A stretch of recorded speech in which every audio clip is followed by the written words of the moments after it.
Last year I had to make a decision what I was going to do this spring. Well, I've made that decision. Let's talk about it.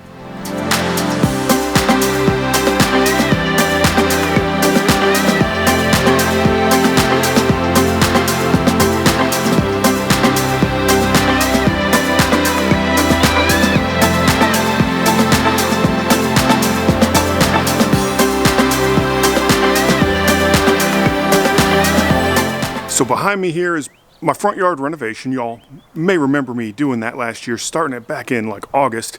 I faced a lot of setbacks during the renovation between washouts and then like a mystery die-off that was a fungus or wasn't a fungus. Now back then I was actually thinking ahead to now on what I am going to do.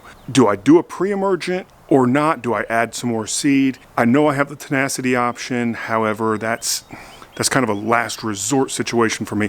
Well, over the course of this very mild winter, holy cow, I have decided to just go ahead and apply the pre-emergent solely because I feel that what bare patches I have will be able to fill in on their own throughout the course of this season. Let's take a look at those.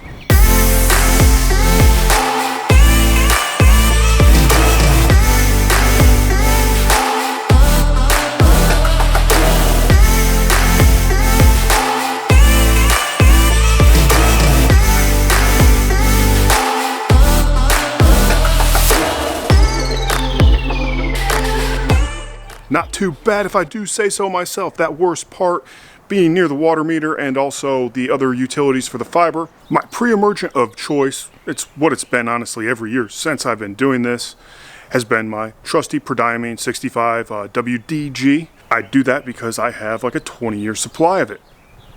You would do the same thing. In the past, let me let you in on a little secret, I've actually only applied half rates of ProDiamine. That's it.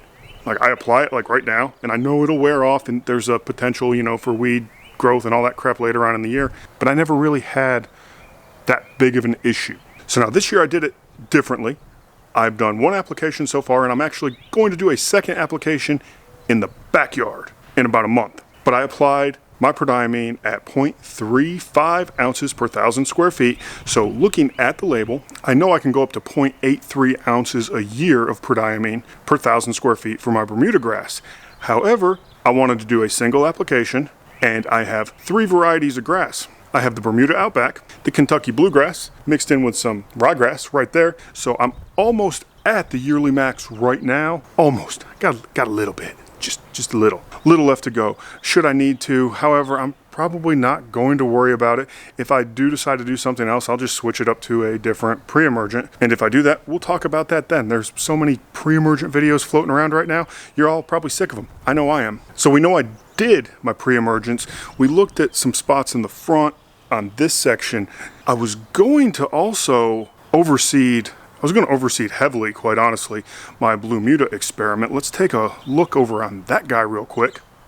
So here's the Blue Muta. It's mainly Kentucky Bluegrass right now because the Bermuda is still dormant. However, it filled in so much from back in October, November. I decided that I'm just gonna let it be. It's done wonderful. I'm just gonna let it do its thing because it's gonna continue to fill in, you know, for at least a few more months.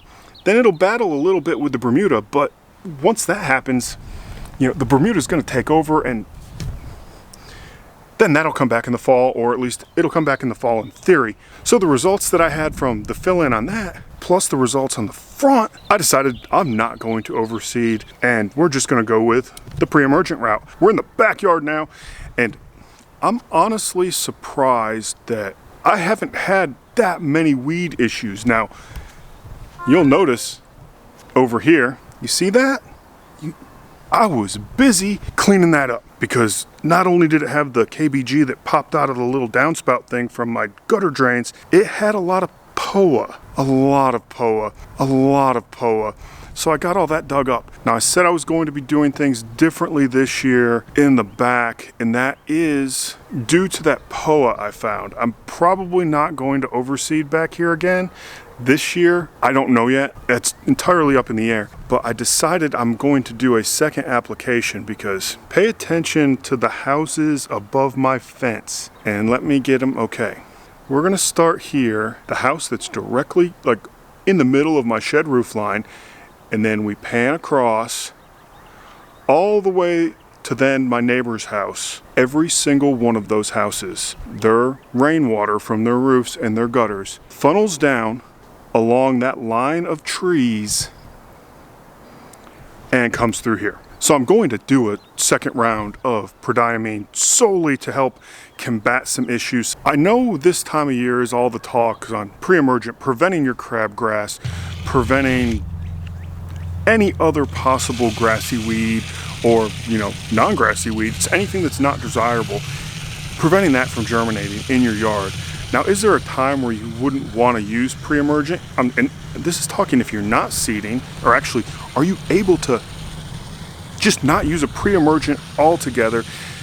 Answer is yes and no. You could practice like the integrated pest management system if your turf is already so healthy to where it's just choking everything out and nothing can meet the conditions to germinate. Then absolutely yes, you could quite possibly get away without using a Preemergent. Many people do it. They may or may not have success. In a way, with my just laziness and only doing a half rate, I'm kind of maybe halfway there, but I don't know. But if you do have a, grass that's super thick and healthy, you can probably get away with it. However, you'd have to already be way on top of your game to even consider doing something like that. Or you just don't mind having, the random things like clover and stuff like that, because, some people don't mind that. They enjoy it. They think it helps with, pollination and bees and all that stuff. And yeah, it probably does. But at the same time, I don't like it. A lot of people don't like it, and it's our option, just like it's their option to do the clover. It's all your choice, and frankly, everyone should be able to get along and live happily and enjoy their lawns. I'm gonna test that theory extensively this year.